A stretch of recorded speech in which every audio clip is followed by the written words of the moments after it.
Vous êtes toujours sur la radio nationale du Mali. Dans un instant, la première édition de Mali Actualité.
Vous êtes à l'écoute de l'ORTM, merci de nous rejoindre. Il est 7h à Sandalé, la même heure partout au Mali.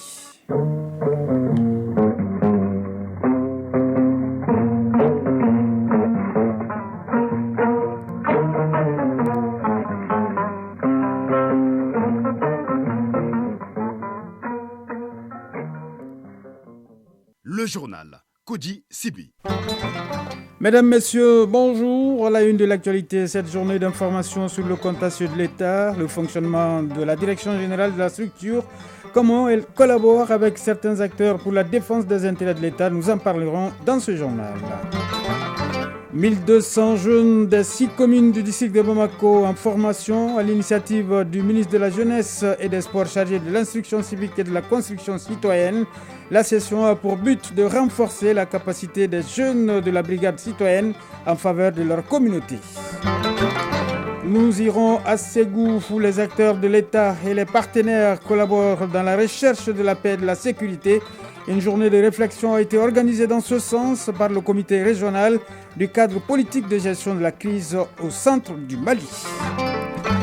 Dans le dossier du jour, Aliou Abdoulaye s'est intéressé à la viande de chèvre, pas seulement délicieuse, mais dont la consommation soigne, tenez-vous bien, des maladies comme le diabète. Sport, démarrage hier de la phase Caredas du championnat national de basketball en football. Les rencontres retour du tour préliminaire des compétitions africaines des clubs sont prévues ce week-end. Voilà pour le sommaire.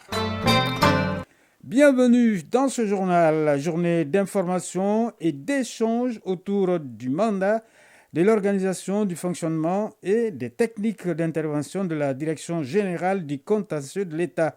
La journée permet aussi de partager certaines préoccupations de la structure avec ses principaux collaborateurs et créer une meilleure collaboration entre la Direction générale du contentieux et les acteurs qui concourent à la défense des intérêts de l'État. Reportage Noum Sissoko.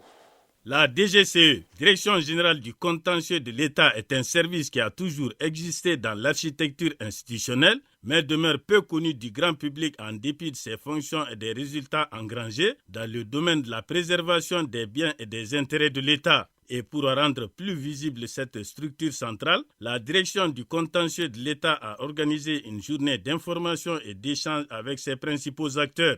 Badou Hassey Traoré, directeur général de la DGCE. On doit mieux faire connaître la Direction générale du contentieux de l'État, ou tout au moins rappeler son mandat, son organisation et fonctionnement, ses techniques d'intervention et partager certaines préoccupations avec nos principaux collaborateurs afin de mieux organiser la défense des intérêts de l'État. Mamoudou Kassogué, ministre de la Justice et des Droits de l'Homme, garde des Sceaux. Lorsqu'il s'agit de la défense des intérêts généraux de l'État, tout le monde doit se mobiliser et tout le monde doit aider la Direction générale du contentieux de l'État à mieux défendre les intérêts de l'État qui sont en définitive nos intérêts à nous tous. La défense des intérêts de l'État constitue l'un des axes prioritaires des autorités de la transition et la DGCE s'inscrit dans cette dynamique. Mahamadou Dagno, secrétaire général du gouvernement. Suivant les données de son rapport annuel 2022, la Direction générale du contentieux de l'État a traité 850 dossiers contentieux de l'État sur lesquels 100 décisions de justice ont été rendues et sur lesquels 83 ont été favorables à l'État et 17 défavorables. Ces résultats plus ou moins satisfaisants ne doivent pas faire oublier que cette structure connaît beaucoup de difficultés. Parmi celles-ci, on peut noter l'insuffisance du personnel, la faiblesse des ressources financières et matérielles allouées aux services et parfois l'insuffisante collaboration des services publics dans le traitement et le suivi des procédures judiciaires. Les conclusions issues de cette journée d'information et d'échange permettront de renforcer la collaboration entre la DGCE et ses partenaires pour une défense efficiente des intérêts de l'État. Le ministre de la Jeunesse et des Sports, chargé de l'instruction civique et de la construction citoyenne, a lancé une session de formation de 1200 jeunes venus des 6 communes du district de Bamako. Cette session vise à renforcer la capacité des jeunes de la brigade citoyenne pour le bien-être de leur communauté. Reportage Ibrahim Kaoukonate.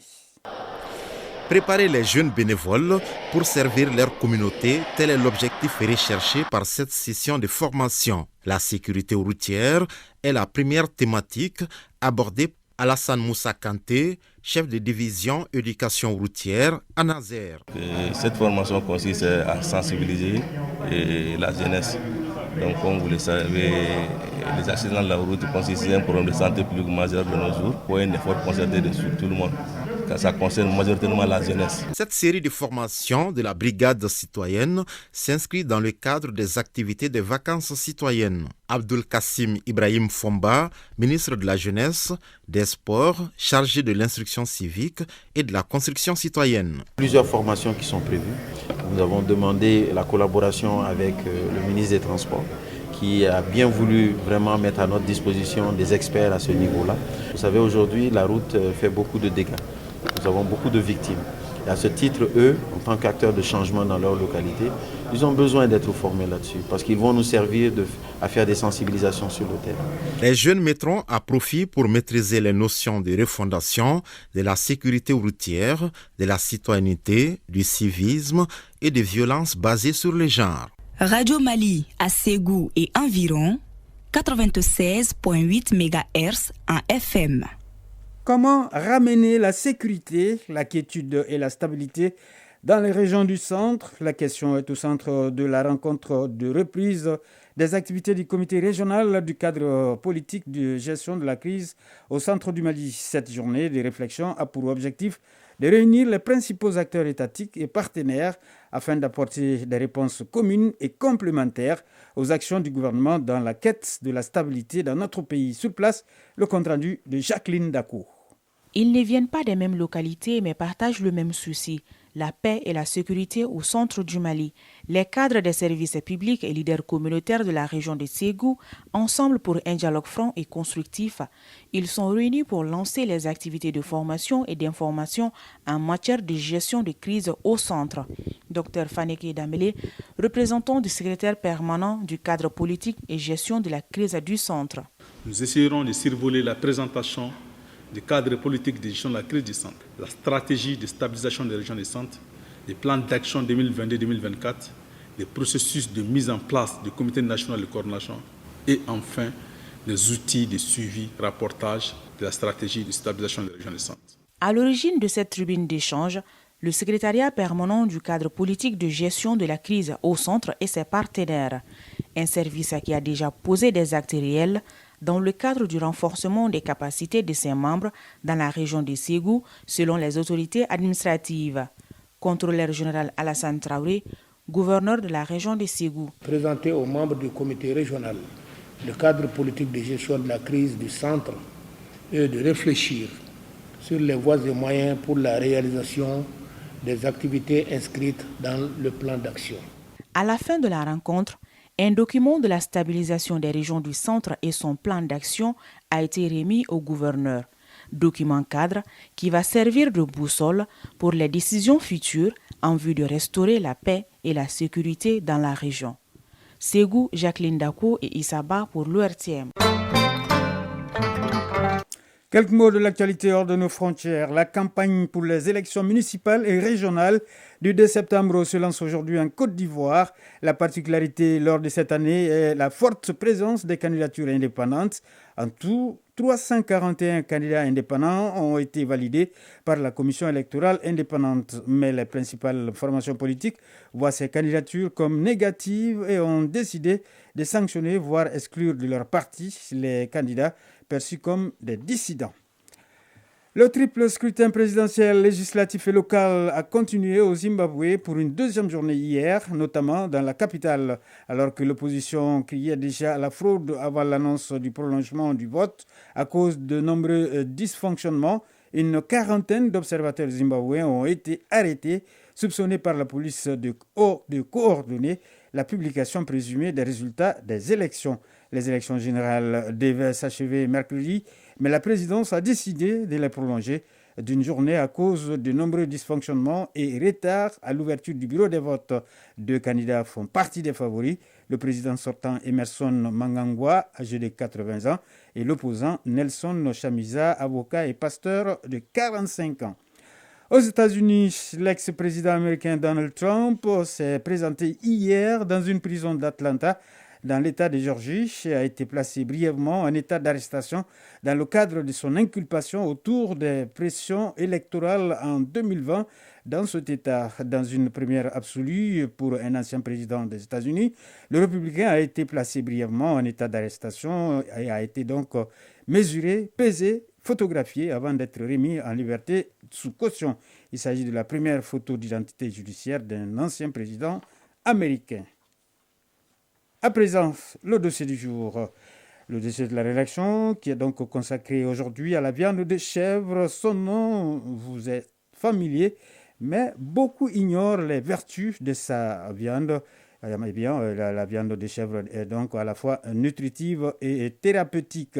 Riche en protéines, la viande de chèvre contient du fer et peu de cholestérol. Elle est aussi utile pour les diabétiques. Les bienfaits de la viande de chèvre, c'est donc l'intitulé de ce dossier, signé Aliou Abdoulaye Touré. De la consommation de la viande de chèvre, à chacun son appréciation. Daouda Kane est élu communal. Je ne mange pas la viande de chèvre parce que la viande de chèvre, ça divise les gens, les grains, même la famille. La viande de chèvre, c'est de la séparation. Bakary Traoré est expert consultant en communication. Non, je ne consomme pas la viande de chèvre. L'odeur que j'ai sentie au niveau de la viande de chèvre, ça ne m'a pas tellement encouragé d'en consommer. Moussa Dolo est vétérinaire de formation et de profession. La consommation de la viande de chèvre est une question de préférence chez lui. En raison de ses valeurs nutritives, elle a ravi la vedette dans son assiette lors des occasions spéciales. Bon, la préférence en majeure partie, c'est dû à la valeur nutritive de la viande de chèvre par rapport aux autres viandes rouges. Il est connu que 100 grammes de viande de chèvre contient 208 kilocalories. En plus, ça contient plus de 10 grammes et demi de lipides et ça contient à peu près 2 grammes de fer. La viande de chèvre est aussi brisée par Boubacar Amadou Touré.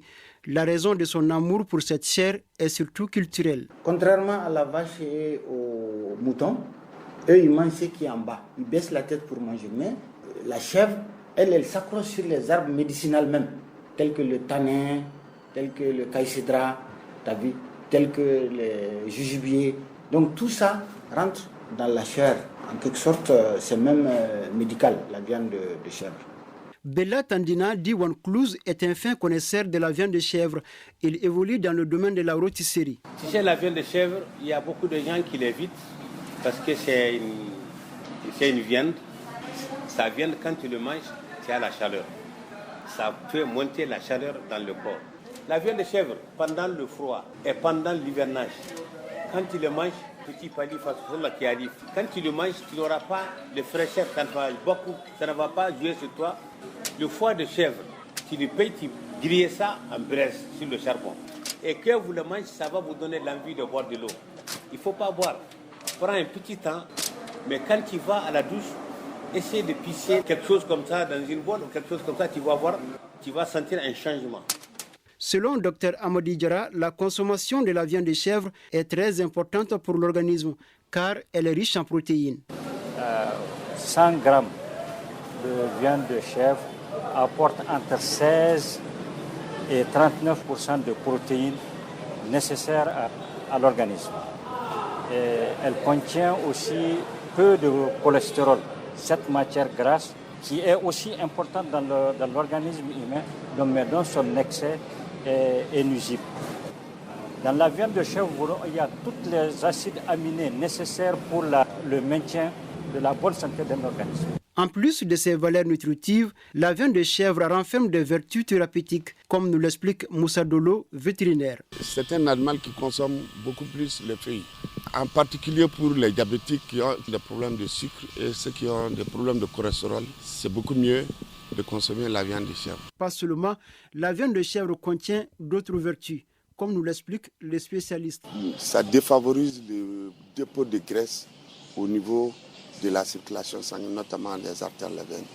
Donc ce qui fait que les gens ont moins de problèmes d'ABC. Si la viande de chèvre apporte beaucoup à l'organisme, son lait est très bon pour les nourrissons, comme nous l'explique Bella Tandina d'Iwan Klouz. Le lait de chèvre, un enfant qui a perdu sa mère maintenant, un enfant qui sa mère n'a pas de lait, le lait de chèvre, 2 ans, il peut l'accompagner. Même si c'est l'autre arrêté, on va chercher un autre. Malgré son impact positif sur la santé, la viande de chèvre n'est pas consommée par tout le monde à cause de son odeur. Pour le spécialiste, cette odeur est liée à des facteurs. Le premier facteur, c'est l'environnement. Généralement, les chèvres sont dans les enclos et les urines, les déchets, quand ils se couchent, l'odeur remonte sur l'animal. Et quand on dépece, l'odeur persiste sur la chair. De deux aussi, la chèvre est une espèce qui broute beaucoup plus le fourrage aérien. Et le fait de consommer ces fourrages-là, des fois, l'odeur se retransmet au niveau de la chair. C'est spécialement les 2 facteurs. Le régime alimentaire et l'environnement. En somme, la viande de chèvre, qu'elle soit cuite ou grillée, garde les mêmes valeurs nutritives. Seulement à manger avec modération, comme toute autre viande, car l'excès de toute chose est nuisible, dit-on.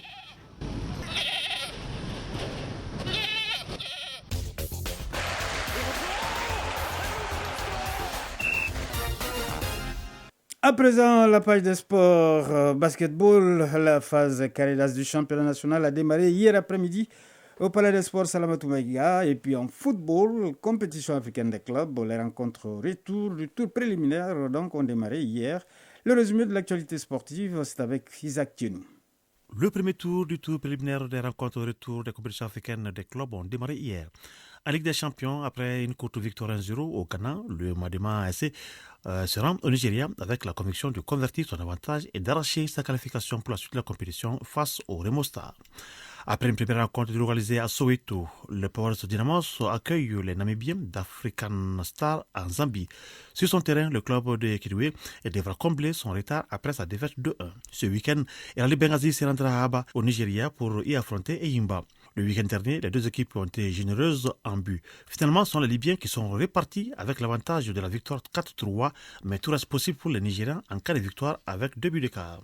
En Côte d'Ivoire, le stade de Yamoussoukro, site de la Coupe d'Afrique des Nations 2023, accueille l'ASEC Mimosa de Côte d'Ivoire contre Coton Sport du Bénin. Les 2 formations se sont quittées sur un score nul et vierge à l'aller, ce qui laisse présager un match très disputé où les 2 équipes se donneront à fond pour obtenir un bon résultat. Dans le nord du continent, l'Étoile du Sahel a pris rendez-vous avec le CS Constantine au stade Chaïd en Algérie. Bien que les Tunisiens disposent d'une avance confortable de 2-0, les Algériens pourront compter sur le soutien de leur public. Une tâche similaire attend les Vipers SC d'Ouganda. Désavantagés par la défaite 2-0 sur le terrain des Botswanais de Galaxy, le week-end dernier, les Venons seront dans leur stade de Saint-Maurice de Kampala. Vainqueurs de l'édition 1995, les Rono Pirates d'Afrique du Sud reçoivent les Comoriens du Djabal FC qu'ils avaient battu le week-end dernier 1-0. Hier, APR FC du Rwanda a gagné par 2-0 devant Gadigad. La salle de Bamako est concernée par cette compétition. Les Scorpions de Bamako sont en déplacement au Cameroun pour affronter Coton Sport de Garoua. Le match se jouera dimanche à l'aller jouer ici à Bamako. Le deuxième fait match nul 0-0. Et en ce qui concerne la Coupe de la CAF, hier, Orsed RC de Somalie a plié devant Alta Solar de Djibouti 3-0. Le programme prévoit cet après-midi Azam FC et Bahir Dar Kanema. Les autres rencontres se joueront samedi à l'image de la rencontre de Samara Mboko et Watanga de Libéria. À l'aller au Libéria, les Blancs de Mboko étaient allés gagner par 3-1. Supercoupe Colonel Assimi Goïta Koulikoro repose ce vendredi, une journée qui sera mise à profit pour une visite touristique dans le Méguétan. Hier, au compte de la deuxième journée, Ségou a battu Sikasso par 1-0 et Kaï a dominé Bamako par 3-1. Et basketball, la phase cadastre du championnat a démarré. Salman Bako a battu l'ISFA 77-57 chez les hommes. Chez les dames, le Salman Bako est venu à bout de la Police 75-64. Calaban Sport a plié devant le Djoliba 53-61. Rappelons que les 4 meilleurs du championnat phase groupe sont qualifiés pour ces carrés-d'as. Et puis l'ouverture du concours direct d'entrée sur titre au lycée sportif Vers Marcy est lancée et au compte de la prochaine rentrée scolaire. Le dépôt des dossiers est en cours.